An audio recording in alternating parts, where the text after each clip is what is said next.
On this week's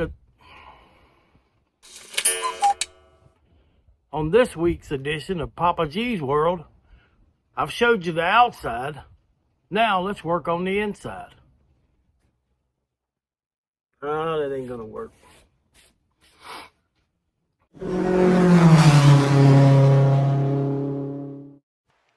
Okay, here you're looking at the interior as it was when I received the truck. It had been left to be rained in and get water inside for quite some time. It caused a mold issue and mildew. All the wood trim work from the Mark III conversion was dilapidated and the stain was coming off. Pretty trashy. It was parked underneath trees, so it had a lot of buildup in the jams. There's a steering wheel, pretty moldy and dirty. Everything in general was just covered in mold.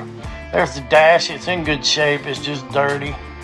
Also, the center console was showing some wear and tear over the time.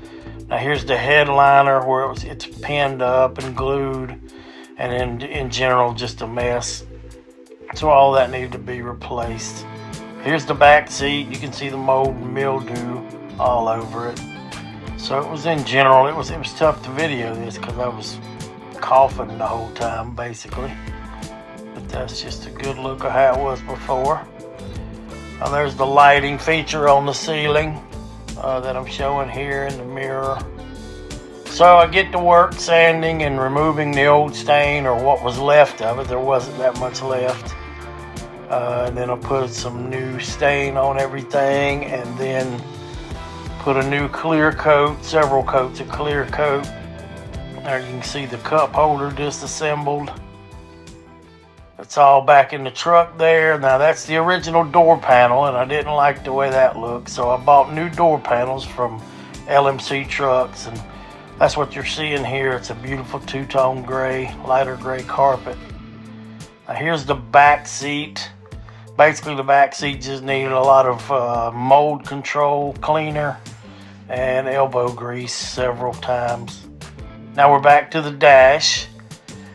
The old speakers were busted and didn't play, so I had to take those out, the little 4x6s, replace those with some new kickers, and got those put in. Now here you're going to see the new dash cover. I chose to do it in black, so I had to go back with the speaker covered grills and paint those, and I had some black plasti dip, so I used that, and it came out really well. It matches up pretty darn good. One more look at the dash. I really like the way the black looks, and it ties in nicely because where I put the new radio. Okay, now here's another shot of the fallen headliner that needed to come out. So I pulled it out and I ordered a new one from LMC Trucks, and it came in. It's really easy to do. All you do is remove the plastic around it that's holding it up. There's a shot of the old one that came out in the bed of the truck. You can see how nasty it is. Now there's the new one up and in place. I don't have it all trimmed out yet, or the light fixture back in.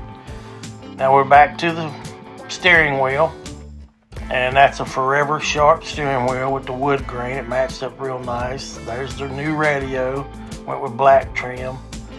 Now this is the interior shot. The seats are still in rough condition, but you can see I did redo the center console with some black vinyl to make it a little better. But in the end, I knew I wanted to replace these seats with some newer looking seats, and the center console, hopefully, if I could find one from a newer style.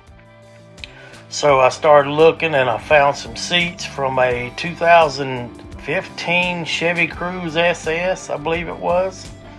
And this center console is from a 2019 Tahoe that became a police cruiser. So this was removed when it was brand new. So it's in super condition. It's basically like new. And so in my next video that I'm going to put out next week, I am going to show you how to remove the seating from the Mark III and put these in. See you then. If you like this video, give it a big thumbs up and smash that subscribe button for future videos. Leave us a comment down below, and as always, we will catch you in the next edition of Papa G's World. What did I do? Put some hand signals in this mother? Anyway.